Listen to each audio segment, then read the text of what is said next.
சிவன் கோவில் அண்ட் பெருமாள் கோவிலை தொடர்ந்து இப்போ நம்ம வந்திருக்க இடம் தான் செஞ்சிக்கோட்டை. அதாவது இந்த செஞ்சிக்கோட்டைக்குள்ள தான் நம்ம பார்த்த சிவன் கோவில் அண்ட் பெருமாள் கோவில் எல்லாமே இருக்கு. ஆனால் அது கீழ்ப்புறத்துல இருக்கு. இப்போ செஞ்சிக்கோட்டையானது மேலே இருக்கு. ஸோ அந்த செஞ்சிக்கோட்டையினுடைய வரலாற்று தான் இப்போ நம்ம பார்க்க போறோம்.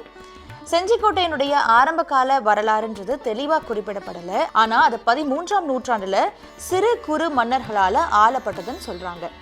அண்ட் 15ஆம் நூற்றாண்டுல விஜயநகர பேரரசனுடைய ஆட்சியின் கீழே செஞ்சி நாயக்கர்கள் இந்த பகுதியை ஆட்சி செஞ்சிருக்காங்க. அவங்க செஞ்சிக்கோட்டையை ஒரு முக்கிய இராணுவ மற்றும் நிர்வாக மையமா மாத்திருக்காங்க.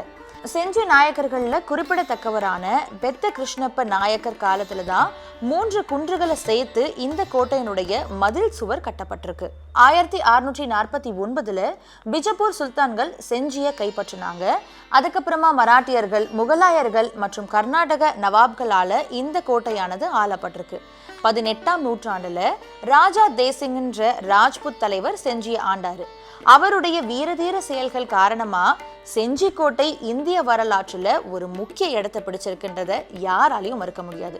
1714 ராஜா தேசிங்கனுடைய மரணத்தை தொடர்ந்து செஞ்சிக்கோட்டையானது ஆங்கிலேயர்களால கைப்பற்றப்பட்டுச்சு. செஞ்சிக்கோட்டையில எக்கச்சக்கமான சிறப்பம்சங்கள் இருக்கு. அதுல முக்கியமா கருதப்படுறது இந்த கட்டடக்கலை தான்.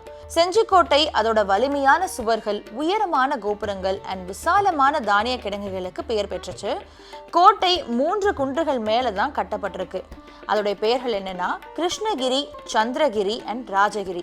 செஞ்சிக்கோட்டையை பொறுத்த வரைக்கும் அதுக்குள்ள இருக்கிற தானிய கிடங்கு ரொம்பவும் பெருசா. இது கிட்டத்தட்ட 1,50,000 களம் தானியங்களை சேமிக்க முடியும் அப்படின்னு குறிப்பிடப்பட்டிருக்கு. இங்க இருக்கிற வழிபாட்டு தலங்கள் பத்தி கண்டிப்பா சொல்லணும். ஏன்னா கோட்டையில கோயில்கள் மற்றும் இல்லாம மசூதிகளும் இருக்கு. இது பல்வேறு மதங்களுடைய முக்கியத்துவத்தை எடுத்து காட்டுற மாதிரியான விதமா அமைஞ்சிருக்கு. 3 குன்றுகளுக்கு மேல எழுப்பப்பட்ட இந்த கோட்டையில முக்கியமா கருதப்படுறது ராஜகிரி கோட்டை தான். இந்த ராஜகிரி கோட்டையை கிபி 1200ஆம் ஆண்டு கட்டியிருக்காங்க. அது யாரு கட்டினதுன்னு பார்த்தீங்கன்னா கோனார் வகுப்பை சார்ந்த ஆனந்த கோன் அப்படின்றவர் தான் இந்த ராஜகிரி கோட்டையை அமைச்சிருக்காரு. இந்த ராஜகிரி கோட்டை கிட்டத்தட்ட 800 அடி உயர்ந்து காணப்படுதான். இதுக்கு மேல 3 பக்கமும் உயர்ந்த மலைகளால சூழப்பட்டிருக்கான். 4ஆம் பக்கம் ரொம்ப பெரிய பள்ளம் இருக்கிறதுனால யாருனாலையும் அங்க எளிதில் போக முடியாதுன்னு சொல்றாங்க. இங்க அமைக்கப்பட்டிருக்க மரப்பாலத்தின் மூலியமா தான் இந்த ராஜகிரி கோட்டைக்கே போக முடியும். அண்ட் இந்த கோட்டையினுடைய சுவரனுடைய உயரமானது 25 அடியுமா, இந்த சுவரனுடைய அகலம் 5 அடியும் சொல்லப்படுது. இது பல காலகட்டத்தில் கட்டப்பட்டதான்.